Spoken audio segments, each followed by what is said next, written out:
They are encouraged to blow up your family, being incentivized by getting into bed with the family courts and the government versus you and being the woman in your family that holds the glue and the kids together, alienating you from your kids as well. They completely enforce society propaganda during this. Anybody remember during the scamdemic?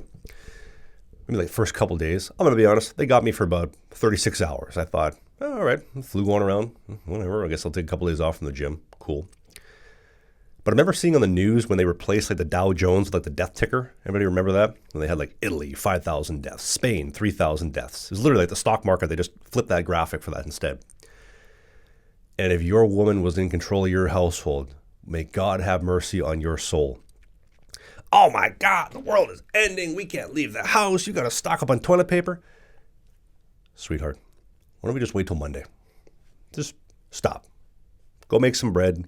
Go knitting, go watch whatever trashy reality TV you're watching. I'll take care of that stuff. But the problem is men aren't men anymore. Men aren't willing to stand up and protect our women. Men need to wake up.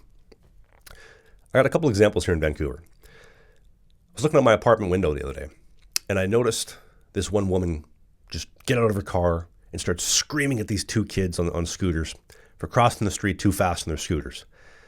And the husband just sat there in the passenger seat like an absolute whipping boy in the hotel chair in the corner. I'm trying to watch my language for YouTube here. And just sat there and watched as this woman berated these two kids on a scooter and then carried on with their day. I was walking the seawall, English Bay. This must have been about a week or so ago. And this dude, to paint a picture, probably about 6'3", 180, 190.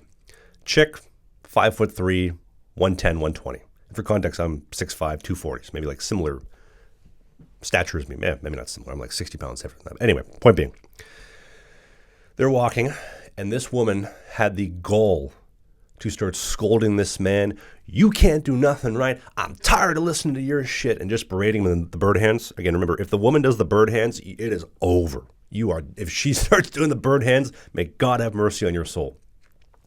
And I thought to myself, first off, I crossed the street. I don't want to listen to this garbage. I'm like, whatever, dude. You have created your mess. You deal with it. I ain't going to help you. And I thought as well, where have all the men in Canada gone? Where have the real men in this country gone that are willing to protect our country, to stand up to protect and to save our women from this nonsense? Because listen, first off, any of my women would never, ever speak to me like that. Because it would be over in about half a second. It would be the last time they ever speak to me. No woman will disrespect me like that, period. And the fact that this woman was so comfortable to just berate her man or partner. My partner. You're a terrible partner, Jared. You can't be my partner. The fact that she felt so comfortable to just berate him in public with me, 10 feet behind. She has done this multiple times and he has taken it, and this is the standard that he has set. The men are not men anymore. The men have lower testosterone levels than the women. You know, it's funny. I have probably more gay friends here in Vancouver than I have straight friends. And the gay men have higher testosterone levels than you straight men. Like, you men in Canada, you need to wake up. You should be ashamed of yourselves with what has happened in this country. And you wonder why the white population is completely dying off. The birth rates are 1.3 in Canada for the native women, the native white women. 1.01 even here in British Columbia. I was at the Cypress Lookout Bowl. Beautiful lookout over the top of Vancouver from West Vancouver, maybe about 2 weeks ago.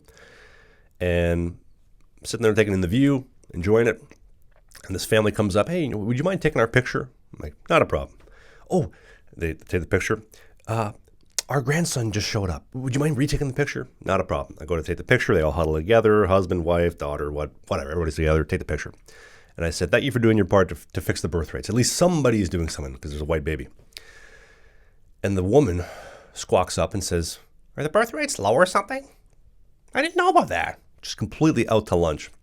I hand the phone back to what I would assume is the father, and he says, yeah, not the greatest genetics here. Just this defeated, beat down look on his face of assuming either A, his daughter's retarded, or B, the man that she picked is also retarded, and now the kid's screwed because they're only going to have one. And then his ass is going to be through the divorce machine in 6 years, well, probably 7 or less, wondering, I don't know what happened. I was a good guy. I was nice to her. I gave her flowers and chocolates, and I was nice, and I was a gentleman. Men are not being what they are supposed to be in this country. You Canadian beta males, you low testosterone beta men, even on the conservative side, you guys that are just sitting there on Facebook complaining about the country, oh, look at this, look at that. You should be ashamed of yourselves. You need to wake up. Wake up and see what they are doing to our country. Like I said, the fact that this woman just berated these kids on the scooter, the fact that this other woman berated her partner, absolutely embarrassing.